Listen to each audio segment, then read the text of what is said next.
Hello, Nick Gribshaw here from Beautiful Summer Morning, and welcome to our presentation. Today, we're going to talk about the 4 stages of spiritual transformation. And what I hope you get out of this video presentation is if you're new and you're not sure where to start on your spiritual growth or spiritual journey, then this is the video I hope will help you figure and sort that out. If you are somebody who's struggling, and I coach a lot of people who are struggling with their personal spiritual growth, and what we can do is isolate the problem and redirect you to the correct stage of your journey. And as you see as we go through these slides, it's really important to find out where should you actually be working from? What have you got behind you? What experiences do you have? Where does that put you in the hierarchy of where you should be in your spiritual journey? And most importantly, that learning how these stages support each other, then you can move forward confidently without overwhelm or backsliding, because these are set up in such a manner that you're taking a step, a step, a step, a step. So, welcome to our introduction. And what we use and what I train and I teach is a gradient approach and why these stages matter. And it's really important to understand that we start at a certain level on our journey, and we need to gauge what our experience has been and then figure out where on this scale of hierarchy, of this scale, where do we fit in here? Do we fit in the positive mindset? Do we have a positive mindset, or are we still negative? If we're still thinking negatively, then it's really hard to do gratitude, because that negativity is going to keep pulling you back. You're not going to be able to appreciate what you already have because you're going to be negative about it. So you can see if you come in at gratitude and you still have a negative mindset, you're in trouble. You're going to backslide. The same for mindfulness. You're stepping up now. Mindfulness is a different grade of beingness, a different level of awareness that's being called out to you. And finally, meditation, which most people think is something that's really hard. And it takes you getting through all those phases for meditation to really work smoothly for you. So we're going to talk about stage 1, developing a positive mindset. And maybe before I go on, maybe I should just say something about myself. I've been coaching for well over 25 years, and I've discovered over that time, people get stuck if they're too far ahead of where their mindset is. So if you're trying to tackle mindfulness and you're still negative, then you're struggling here. So then maybe we need to step back to gratitude, or maybe all the way back to a positive mindset. So what are we talking about when we're talking about positive mindset? It's really the foundational level of spiritual growth. Wayne Dyer says it the best, I think. If you change the way you look at things, the things you look at change. It's really a basic level, but it means that in order to change, if you're stuck in a negative mindset, you can't change that perception of what's in your life. So positivity or a positive mindset shifts from obstacles to opportunities. So instead of, I always use this car analogy is, if you're in a negative mindset, you have an old car and it breaks down and you have to repair it, and you're embarrassed by it, or you're jealous of all your friends who have all the latest models with all the latest gadgets and everything like that. And so you think nothing but bad about that car. But the moment you start perceiving that car differently, then that car changes. It becomes more of a positive asset in your life. So you might think about, well, I'm deeply in debt right now. So buying a new car isn't a good move for me. So this old car I've got, it's not costing me much, a few repairs here and there, but it's paid for. I'm not paying out a big monthly bill for paying off the bank loan for my car. So you can see now, okay, and you know what? These older cars are much more durable than the new ones. My neighbor has a new car and he's into the shop all the time. Um, that color is hard to find now. It's becoming a classic. So you're changing the way you look at that car. The car hasn't changed. It's the same car, but you're now thinking positively about it. The tools we use to change our negative mindset to a positive one, the starting place is positive affirmations. We've been saying negative affirmations all our life, and now we need to change that way of thinking. And so we start using positive affirmations to retrain our brain to understand a more positive viewpoint. And as you use them, you're slowly shifting that negativity over to a positive. And in my course, I have the Affirmations Masterclass. We talk about the tipping point, reaching the tipping point. Because one of the biggest mistakes people think is that you have to crush, bury, suppress, push down those negative thoughts. And that's absolutely contrary to what we want to do. What we want to do, if you think of it as a scale, in my course, there's the scale where you're in the negative and you start doing these little positive things and the scale starts to move towards a balance. The moment you go over that balance, you are in a positive mindset. So you don't have to eliminate all negative thoughts from your life. And quite frankly, it's impossible to do that because we live in a universe that's going to throw you curveballs, and some days are not going to be good. But it's when you have that positive mindset, you recover from them quicker.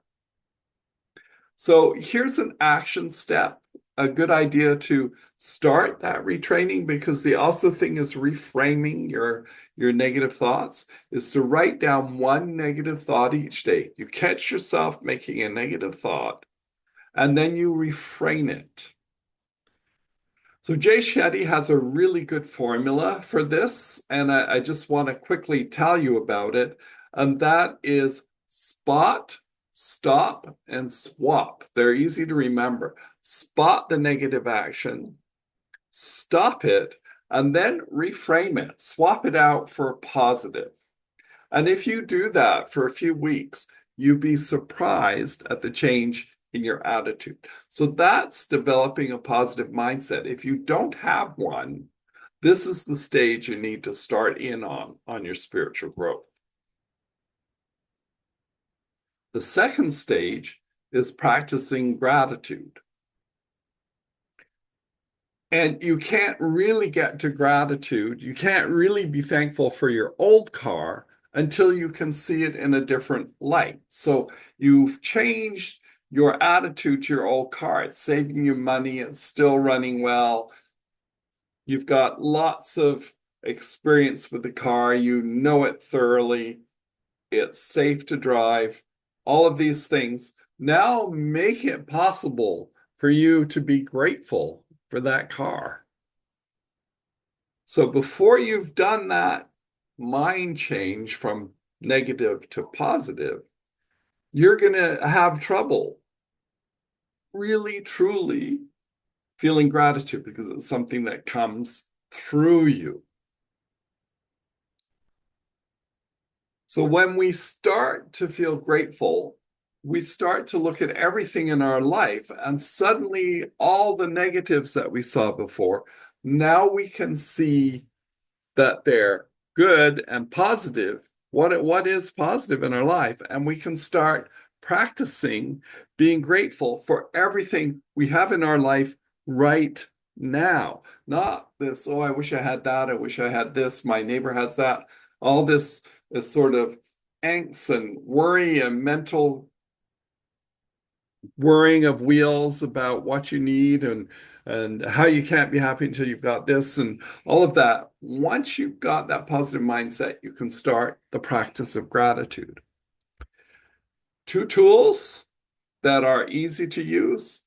Gratitude journal. When I first started doing gratitude, practicing gratitude, I created a little um, spreadsheet, not a spreadsheet. What do you call those? Tables. I created a little table so it had 10 spaces and I could number them. And I would write in every day 10 things I was grateful for. And I did that practice for quite a long time. And it's the first step in true gratitude.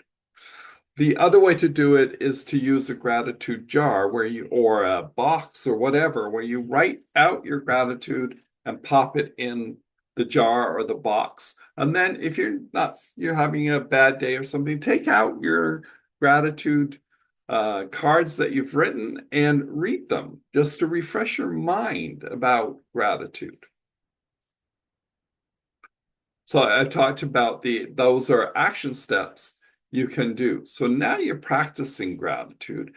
You've changed your entire view of your life.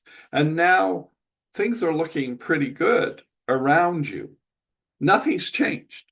Your bank account is still the same. Everything's the same. But now you appreciate what you have. And this takes you to the third stage, which is embracing mindfulness, to start to live fully in the present. And this is another step up. You can't get there unless you've been through those first two stages. It's like climbing a ladder. You're climbing the ladder, you do it rung by rung by rung. If you try to go from the bottom step, to 4 steps up, that's quite a struggle. And you might hurt yourself or cause an injury in trying to do that. Living fully in present takes a lot of conscious awareness. And one of the things that brings that mindfulness into being is to be able to appreciate the things that are around you.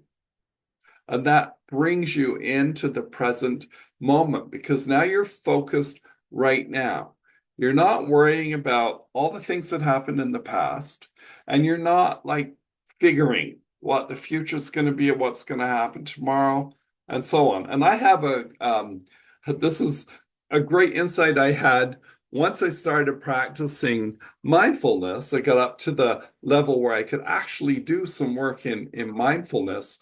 One of the things that just shocked me is if I went out for a walk, I would start thinking about all the things that I had to do along the way. And oh, yes, I'm going to stop at the store. And then I'm in the store going down the aisles and oh, yeah, I've got to get that. Okay. How am I going to pay for that? And all of a sudden, you're pulled back. You become aware that you've left your body behind. And quite literally, you've left your body way back, miles back, and you're already in the grocery store. So mindfulness is that bringing your mind back to your body. And so often our mind isn't with our body. And so I use what's it called? It's a mindfulness bell. Sorry about that. Went blank for a minute. It's a mindfulness bell, and it rings every 45 minutes during my waking day to remind me to make sure that I'm in the present. I'm not 10 slides ahead in this presentation. I'd be in trouble if I was. Okay, so I use the Mindfulness Bell. It's an awesome app if you want to use that, or set a daily reminder to pause and take 3 deep breaths. One of the ways to do that is when you're changing from one task to another, stop and take 3 deep breaths. Get up and move around.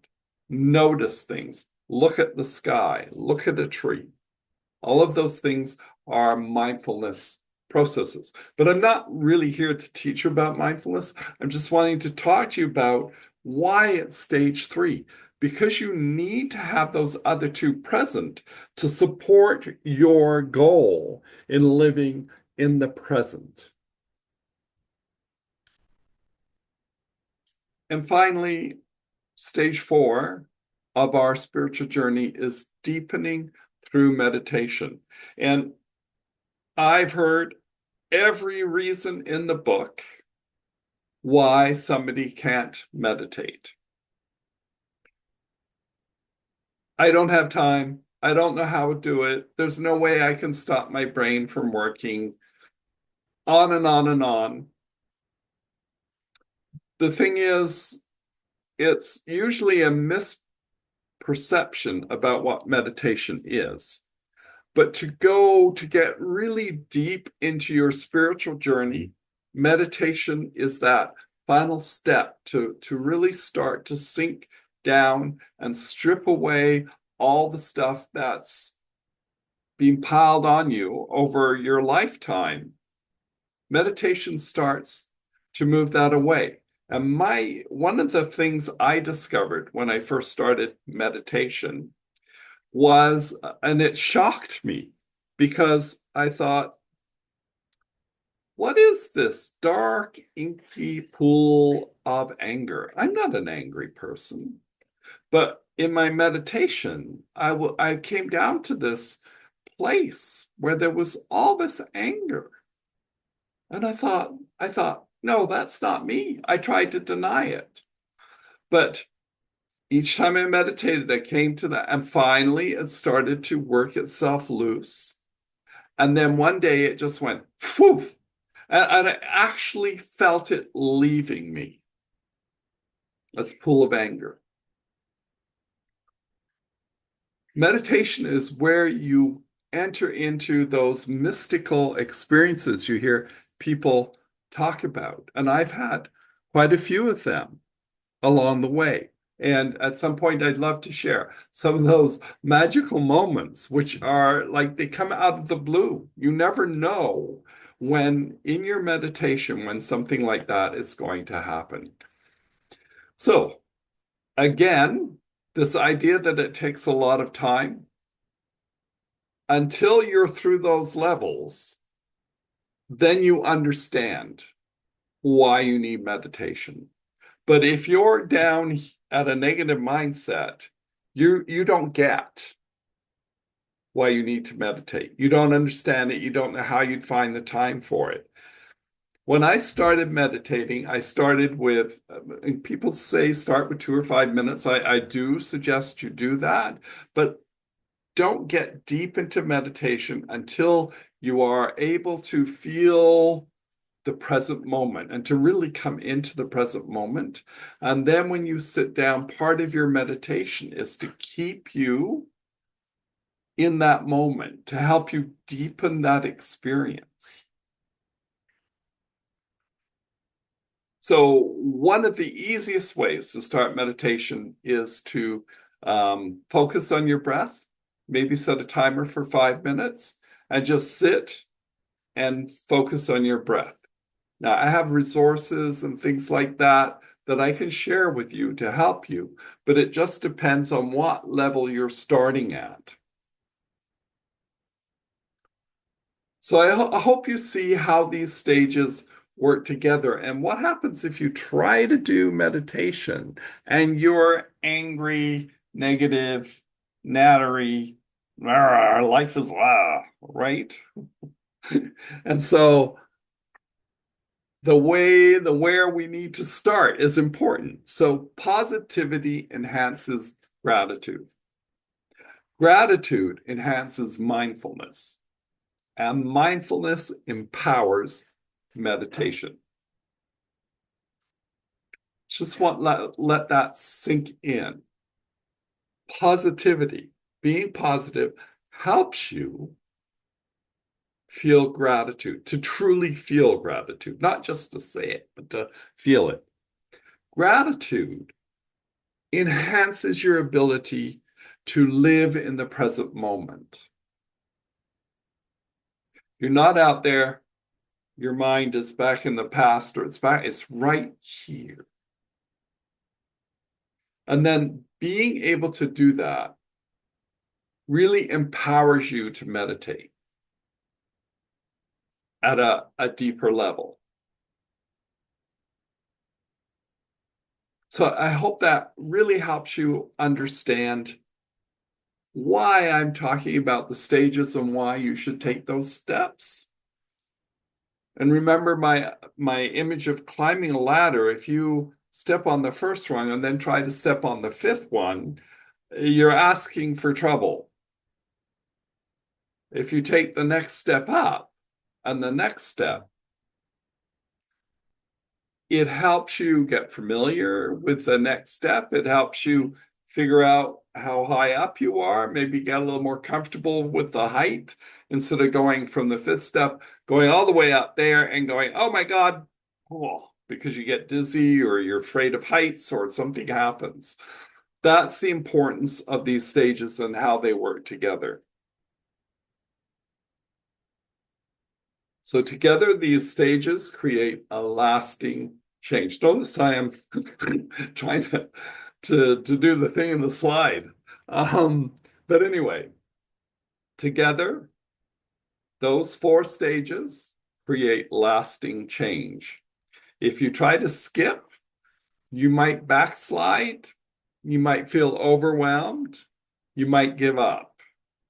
And the last thing I would want you to do is to give up on your spiritual journey, your wonderful journey of insight and joy and happiness.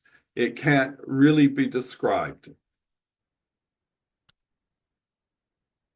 So we have a self-assessment that you can do. In the show notes below, there's a link where you can request the self-assessment, and you can go through that assessment and determine where you are. Where are you on those stages? There are questions to get you thinking about it, and you can go, well, I'm really actually at forming a positive mindset. Or, I've done that. I'm a pretty positive person. So gratitude is where I really need to focus. That's what the assessment is for. It's free. It's in the show notes. Now, don't wait.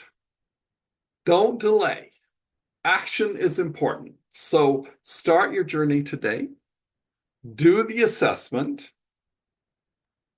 Focus your activities on the stage that you discovered that you're in. And if you want some help, I have a free 1-hour assessment, coaching assessment that I do that you can sign up for. There'll be a link in that. All of this is free. I'm not charging you for anything here. This 1/2-hour assessment is to see whether we can work together, if we've got something that I can help you with on your journey. And it's your journey. It's not my journey. It's your journey, and every journey is unique. If you are starting at that positive, changing from a negative to a positive mindset, we have positive affirmation masterclass. And in that masterclass, I put everything I've learned over my years of studying. I've been doing this now since 2006, right at the beginning of January 2006, when I had my epiphany and I realized that I am in charge, that it's my job to run this journey, to take part in this journey, that it's just not going to happen by itself. When I had that I went back to a time when I was 10 years old, and it was early morning, and I could hear my mother downstairs, prepping for breakfast for us, and I realized that that day was potential. That as I was laying there in the bed with the sunshine, the birds, I could hear the bird. It was like one of those moments.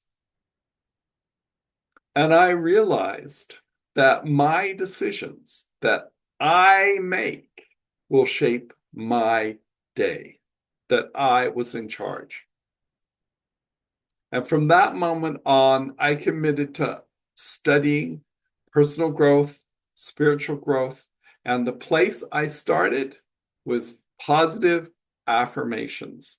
So a lot of information in that master class, and we charge only $5 for that class. I don't do specials, I don't discount, one-time offers, nothing like that. We charge only $5. We think it's a fair price for an entry-level course, and there's no reason for us to give you a discount for that. So if you're interested in that, there's a link in the show notes for that as well. And if you've liked this video, and I hope you've got something out of this video, then please hit that like button, hit the subscribe button. If you would like, please comment and share the video. This really helps us with YouTube for growing our audience, reaching out to more people. And we would really like to reach out to more people with our message and to help people find their way on their spiritual journey. Thank you. My name is Nick Grimshaw. I'm the founder of Beautiful Summer Morning, and this has been a Beautiful Summer Morning video presentation. Thank you.